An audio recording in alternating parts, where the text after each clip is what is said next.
Bienvenue pour ce webinaire Audit Drive. Alors, nous allons attendre quelques instants que tout le monde puisse se connecter et nous allons démarrer.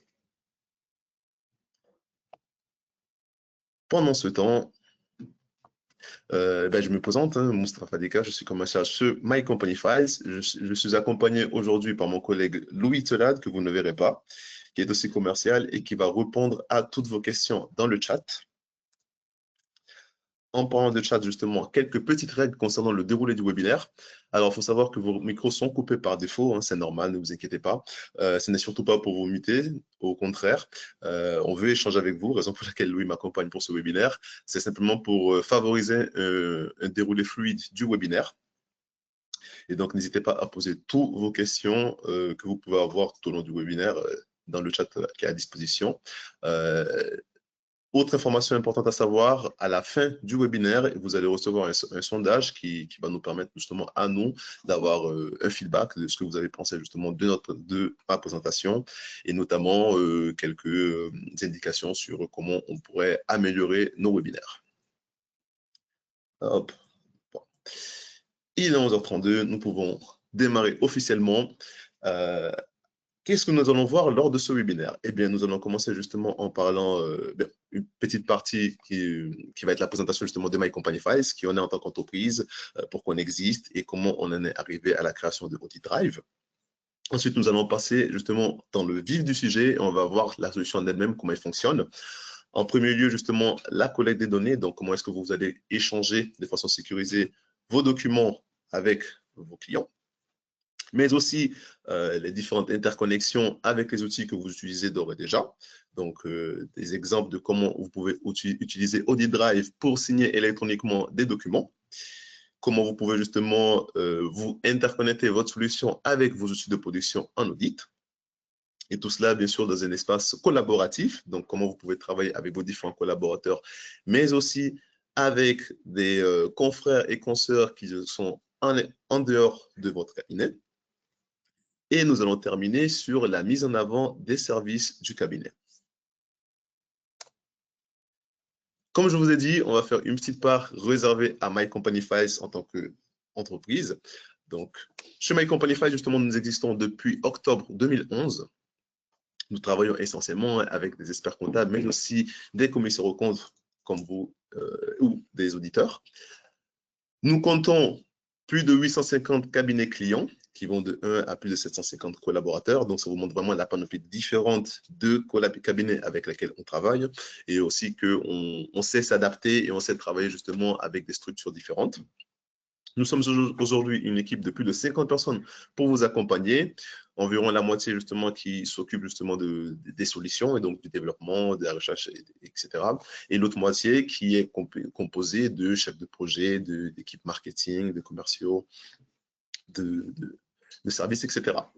Nous avons aujourd'hui, la stat n'est pas mise à jour, mais nous pouvons compter plus de 250 000 utilisateurs clients. Et nous avons créé plus de 650 applications smartphone aux couleurs et aux images de cabinet avec lesquelles on travaille. D'ailleurs, en parlant de cabinet, justement, vous pouvez en avoir ici quelques exemples. Vous en reconnaîtrez certainement certains ou peut-être pas. Encore une fois, c'est vraiment le but ici de vous montrer que nous travaillons avec des cabinets de différentes tailles, des structures différentes. Nous avons des très gros cabinets comme par exemple le cabinet Talent Audit ou CHG. Et des cabinets à taille humaine comme par exemple le cabinet Bibiz.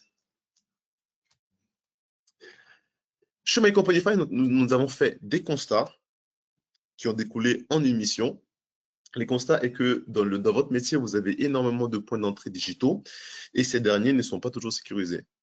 Nous avons bien évidemment les fameuses solutions américaines, à savoir le Google Mail, le WeTransfer, Dropbox, Google Drive et toutes les différentes variations de Drive qui peuvent exister.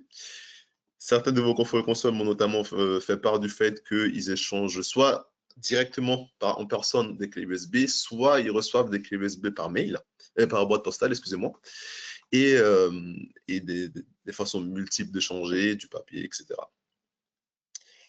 Comme vous le savez mieux que moi, depuis 2018, le RGPD vient mettre, on va dire, une réglementation par rapport à tout cela, un cadre de sécurité. qui vous impose d'échanger des documents à caractère sensible dans un environnement sécurisé.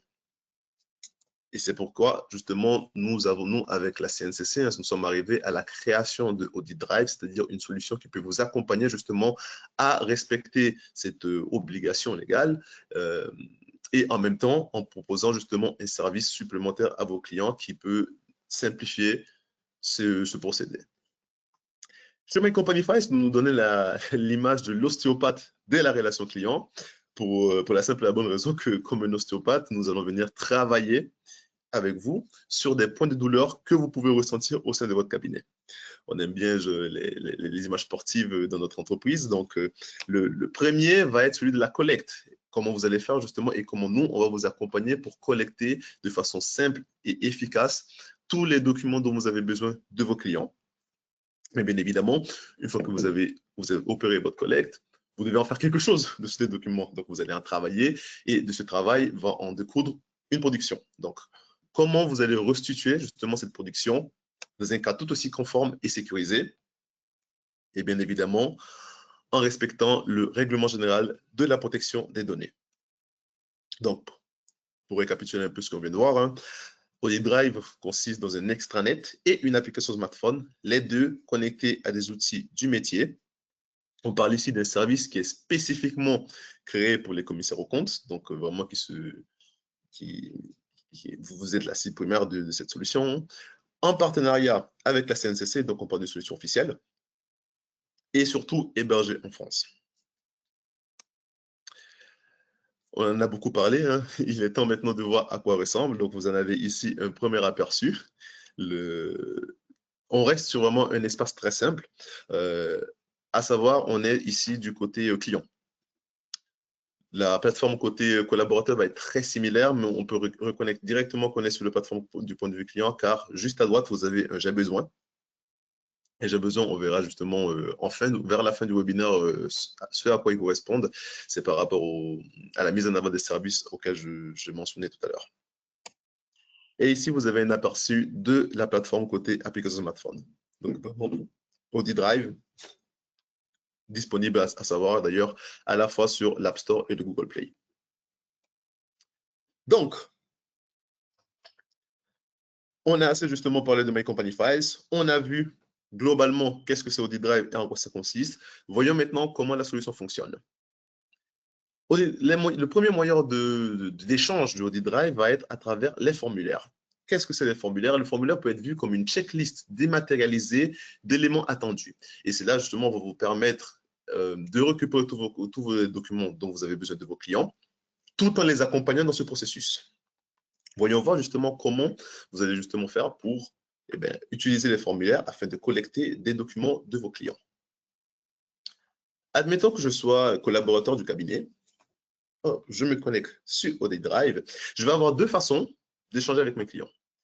Une façon qui va me permettre d'envoyer justement des formulaires de façon massive à plein de clients différents. Et une façon justement qui va me permettre d'envoyer un formulaire directement à un client spécifique. Voyons la première option. Admettons que je sais déjà que j'ai un formulaire envoyé à un client en particulier. Je vais cliquer juste là sur mes dossiers. Et en cliquant ici, je vais retrouver justement la liste de tous les dossiers disponibles justement que je possède et disponibles sur ma plateforme. J'en choisis un, par exemple Victory. Et là, je vais voir justement l'arborescence du client en question. Donc, je vais voir tous les différents fichiers qui sont disponibles, les comptes rendus, les lettres d'affirmation, lettres de mission, les rapports, etc. Si je veux envoyer un formulaire, je n'ai qu'à aller sur mes échanges. Mes échanges, ces petites sections, va être relative à tous les formulaires que j'ai échangés avec le client. Vous avez vraiment le récapitulatif et l'historique de tous les échanges que vous avez eus avec ce dernier. Et si vous voulez en avoir un ultérieur, vous allez tout simplement en fond de page et vous allez trouver formulaire disponible. Dans ce formulaire disponible, vous cliquez dessus et vous choisissez le formulaire dont vous avez besoin. Alors, le seul prérequis, c'est de connaître d'avance le formulaire que vous voulez envoyer. Par exemple, vous pouvez les numéroter. Donc, chaque formulaire aura un titre, aura un nom qui sera associé. Et donc, en choisissant si vous numérotez par exemple vos formulaires, en mettant un numéro relatif au formulaire, vous allez justement pouvoir le retrouver. Donc, par exemple, hop, je choisis le formulaire numéro 1 ou numéro 2 pour changer. Liste des éléments requis en présence d'un expert comptable. Et vous voyez ici, je vais pouvoir planifier justement l'envoi. Je peux l'envoyer immédiatement en sélectionnant justement le contact qui va recevoir le formulaire. Mais je peux aussi prévoir un envoi ultérieur. Si par exemple, je sais qu'il est en vacances en ce moment et qu'il revient la semaine prochaine, je peux programmer un envoi pour lundi prochain. Et je sélectionne notamment la date de première relance. C'est-à-dire que cette date-là, dans l'éventualité où le formulaire ne serait pas rempli sur le champ, cette relance va permettre justement que le client reçoive un rappel automatique en lui disant que, attention, vous n'avez toujours pas terminé votre formulaire, veuillez procéder au nécessaire. Vous aurez notamment la possibilité de modifier le formulaire. Admettons que, par exemple, vous ayez déjà certains éléments à disposition. En cliquant sur modifier le formulaire, justement, vous allez pouvoir l'éditer, changer des questions, en ajouter d'autres éventuellement. Et une fois que vous avez sélectionné justement votre date de première relance, par exemple, vendredi prochain, vous cliquez sur valider et le formulaire sera envoyé. Le formulaire a été envoyé avec succès. Mais comme je vous ai dit, vous avez différentes façons d'envoyer un formulaire. La deuxième façon, c'est en allant sous le petit bouton créer. Et comme vous pouvez voir, créer va vous permettre de créer un nouveau dossier client, de créer un nouvel événement, créer des actualités et notamment envoyer un formulaire. En cliquant sur envoyer un formulaire, vous allez arriver sur une page qui va vous permettre de voir justement le récapitulatif de tous les formulaires que vous avez dans votre base de données. Ouais, c'est cool. Donc, vous avez justement, vous cliquez sur le formulaire justement que vous voulez envoyer, par exemple le numéro 1.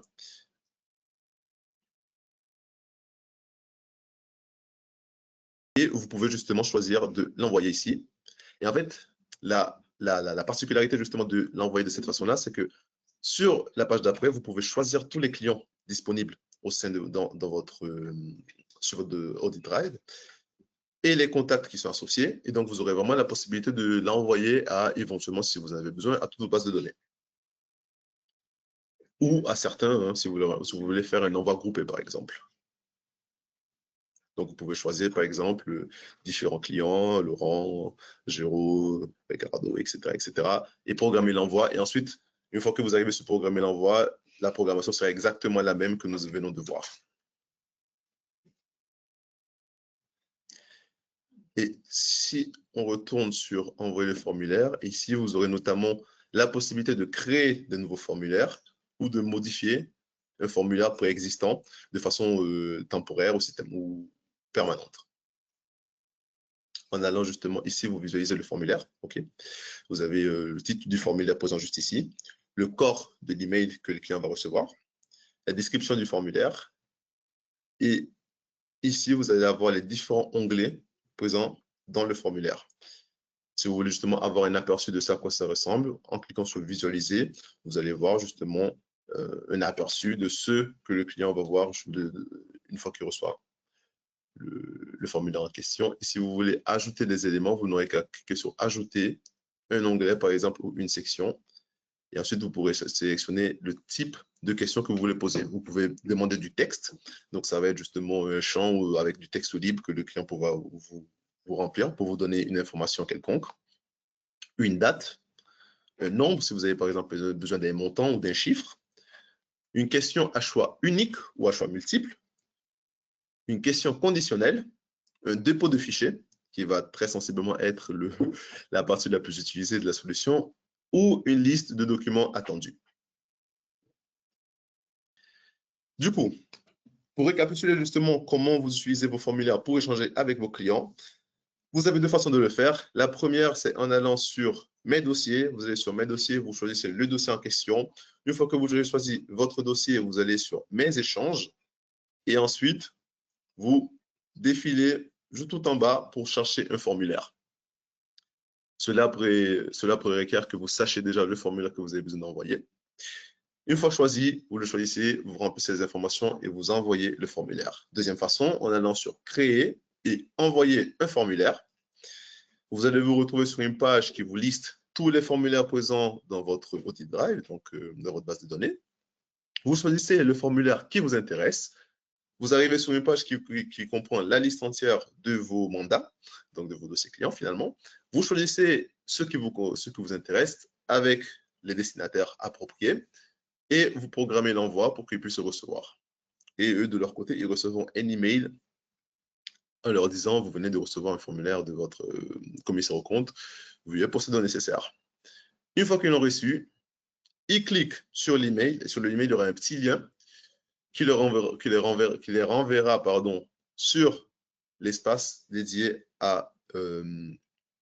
au formulaire en question. Ici, j'avais déjà préprogrammé la chose, hein, donc je suis cette fois-ci côté client et j'ai reçu un formulaire dans ma boîte mail. Je clique dessus et voici le visuel sur lequel je vais arriver. Comme dit précédemment, vous avez le titre du formulaire pour savoir justement de quoi ça se passe. Un petit descriptif vous disant qu'est-ce qui va passer hein, et sur quoi on travaille.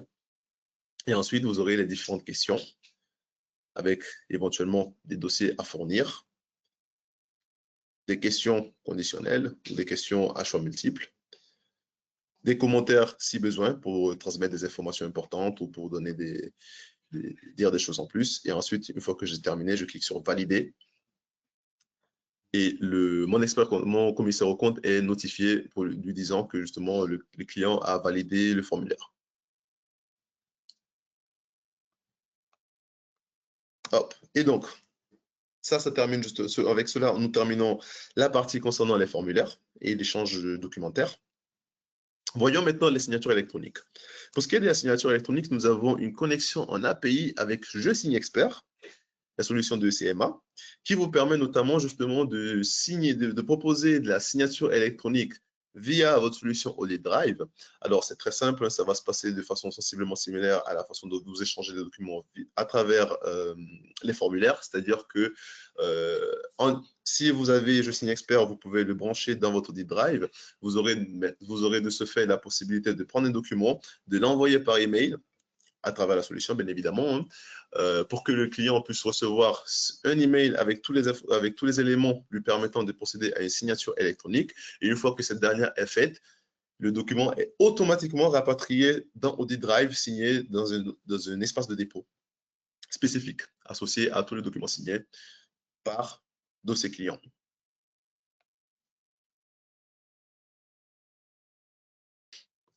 Le partage avec un confrère. Là, on arrive justement sur la partie collaborative de la solution. Audit Drive vous permet notamment, non seulement plutôt de collaborer entre vous, donc parmi les différents associés, mais aussi les différents collaborateurs du cabinet, mais aussi avec des confrères et consoeurs qui seraient extérieurs au cabinet. Comment cela s'opère? Eh bien, très simplement, à travers ce que nous appelons les accès temporaires. Voyons voir maintenant à quoi correspond concrètement un accès temporaire. Retournons sur nos dossiers, par exemple le dossier que nous avons utilisé tout à l'heure, hein, Victory. Nous avons vu mes échanges. Maintenant, si je vais sur permission, nous allons voir afficher les collaborateurs, tous les collaborateurs qui sont associés à ce dossier en question, donc à ce mandat finalement. À l'occurrence, nous en avons deux. Jaffe Pauline, qui est le compte que je suis en train d'utiliser, et Joy Alexis. Comme vous pouvez voir, Jaffe Pauline, c'est marqué total.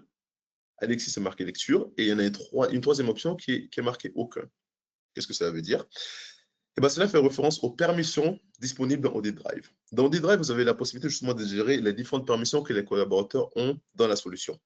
Il existe trois types différents. Le premier, aucun droit, comme le nom l'indique. Hein, le collaborateur n'a aucun droit sur les dossiers présents dans le mandat. Il ne peut rien voir, il peut voir que des arborescences vides.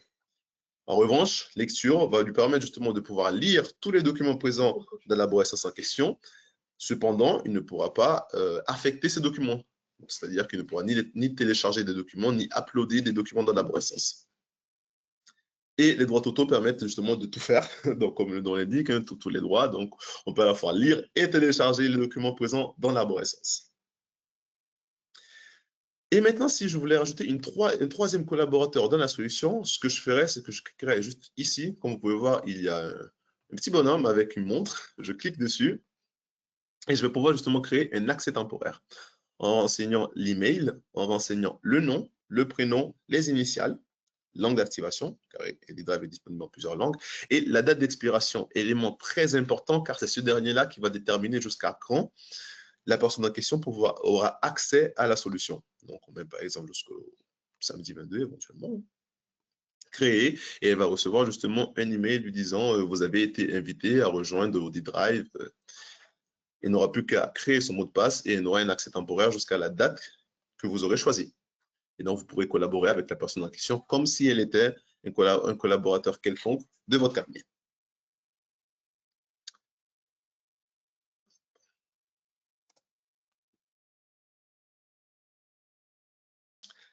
Les interconnexions avec OdiDrive maintenant. Nous avons deux grandes interconnexions avec OdiDrive. La première avec RevisAudit, la deuxième avec Acropole.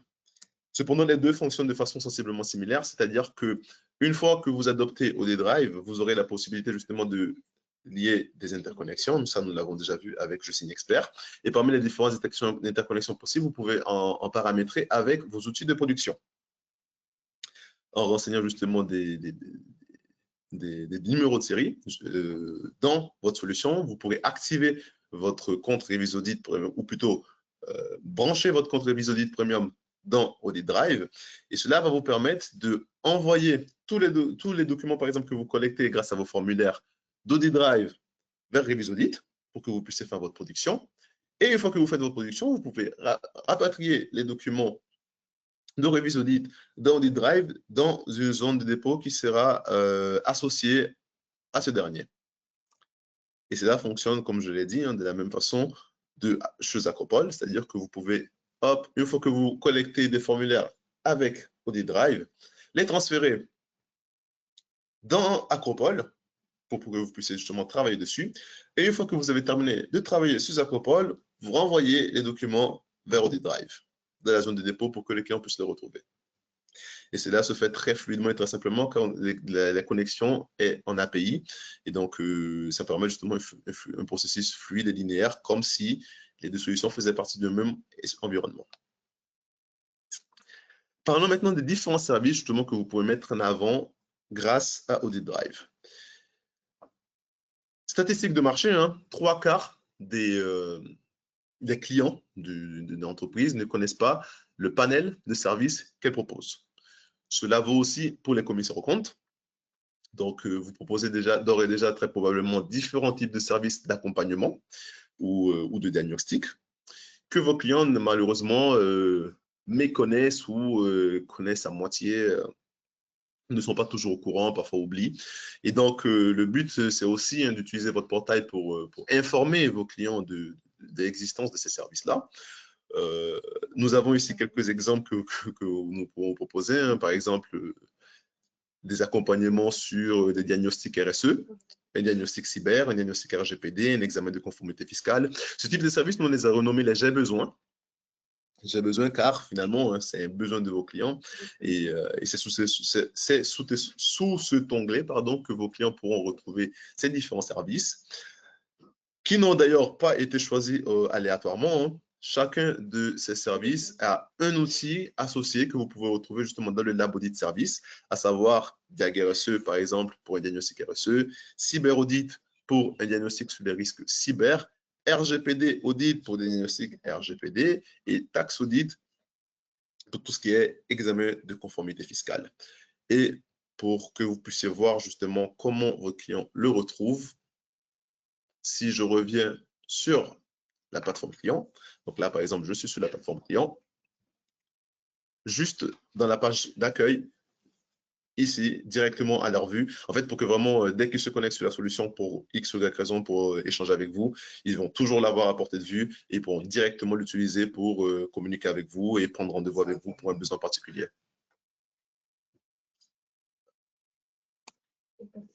Et enfin, mais pas par importance, la mise en avant des services, parmi la mise en avant des différents services que vous pouvez proposer, il y a les pop-up que vous pouvez utiliser notamment justement pour transférer des informations, partager plutôt des informations importantes avec l'entièreté de vos clients. Ces pop-up-là s'affichent dès la première entrée dans la solution. Alors là, à l'occasion, vous n'en avez pas eu car j'avais déjà paramétré les choses et j'avais déjà tout ouvert. Néanmoins, vos clients, eux, quand ils se connecteront dans votre solution et qu'ils rentreront pour la première fois, ils auront le pop-up qui s'affichera avec une information. Par exemple, là, c'était l'information du webinaire d'aujourd'hui. Enfin, le webinaire d'aujourd'hui. Le webinaire d'aujourd'hui a une autre date. Mais je peux vous montrer justement comment vous allez pouvoir paramétrer vos propres formulaires et vos propres pop-up dans Audit Drive. Alors, vous aurez qu'à aller dans Administration. Et en allant ici, justement, vous aurez un visuel sur tous les différents paramètres, les différentes composantes de la solution et sur comment, justement, vous pouvez les gérer. Et en allant sur Gérer le pop-up d'accueil, vous allez pouvoir, justement, paramétrer vos pop-up, en choisir un que vous avez déjà, hein, par exemple, un ancien pop-up, le modifier, ajouter des images, le mettre à jour, hop, une actualité qui pourrait vous faire, par exemple. Et ici, vous avez juste là une image que vous pouvez choisir, la date de début et de fin du pop-up. Donc, vraiment, tous les éléments qui vont vous permettre de gérer votre communication massive avec toute votre clientèle.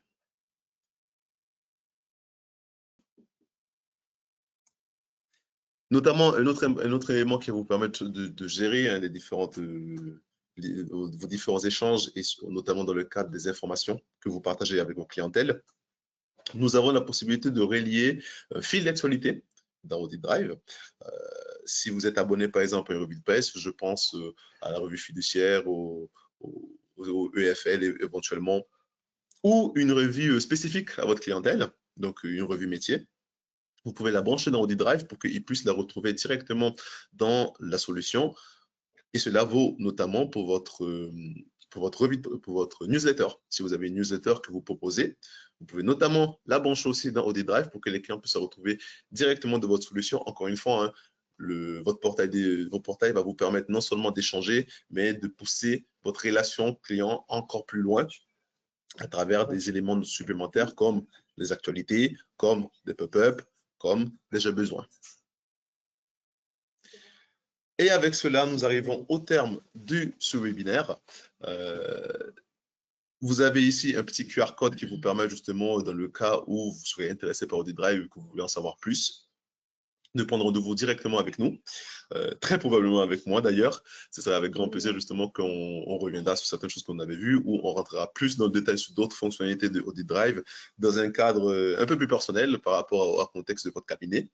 Mais ce n'est pas fini car c'est maintenant le temps des questions-réponses pour les questions qui n'auraient pas encore de réponse, s'il y en a. Louis, est-ce que nous avons quelques questions qui sont restées sans réponse? Alors, la majorité ont été répondues. Okay. Je vais en avoir une de Virginie qui dit on a vu les droits d'accès de côté collaborateur, mais est-ce qu'il y a des accès temporaires aussi pour les dossiers clients? Alors, des accès temporaires pour les dossiers clients, c'est-à-dire est-ce que certains dossiers clients peuvent être temporairement dans la solution? Ouais, c'est ça exactement. Enfin, je pense à niveau compréhension. Bah, écoutez, je vais vous prendre du temps. Alors, sur Audit Drive, vous avez différentes façons de paramétrer la solution. Et cela vaut non seulement pour tout ce qui est paramétrage d'arborescence, les paramétrages de collaborateurs, mais aussi pour la gestion des fichiers. Et dans la gestion des fichiers, vous pouvez par exemple paramétrer des dates d'expiration à partir de laquelle les documents vont commencer à être supprimés. Donc, si la question était tournée dans ce sens-là, vous avez la possibilité justement de paramétrer une suppression automatique au bout d'une certaine date. Donc, vous pouvez mettre par exemple au bout de 6 mois, les documents vont être supprimés pour libérer de la place dans la solution. Ou, je ne sais pas, au bout de 5 ans, les documents sont automatiquement supprimés. Donc, dans ce cas-là, si c'était ça justement le but de la question, c'est totalement possible. Hein. Les documents peuvent avoir une date limite d'existence au sein de Audit Drive. Ok, merci. Et j'ai une question de Benoît que j'ai mis de côté pour toi. Donc, au niveau des coûts, comment ça fonctionne? Au niveau des coûts, je vous invite à utiliser le QR code ci présent pour que vous puissiez prendre rendez-vous avec nous et qu'on puisse justement voir par rapport au contexte de votre cabinet comment cela fonctionne, parce que justement, on a des coûts qui varient en fonction justement des différents cabinets, de la taille des cabinets surtout. Donc, pour tout ce qui est tarifaire, prenez rendez-vous avec nous et nous verrons tout cela ensemble. Ok, et bah, c'est tout de mon côté. Eh bien, formidable. Donc, je vous remercie à tous d'avoir participé à cette énième édition du webinaire Audit Drive. Encore une fois, hein, si vous avez des questions éventuellement qui pourraient vous revenir, n'hésitez pas à prendre le QR code en photo ou de moins à vous noter l'email juste ici présente. Et nous revenons avec vous avec grand plaisir pour que nous puissions échanger de façon plus approfondie sur Audit Drive. Merci à tous d'avoir participé. Je vous souhaite une très bonne journée à tous. Au revoir.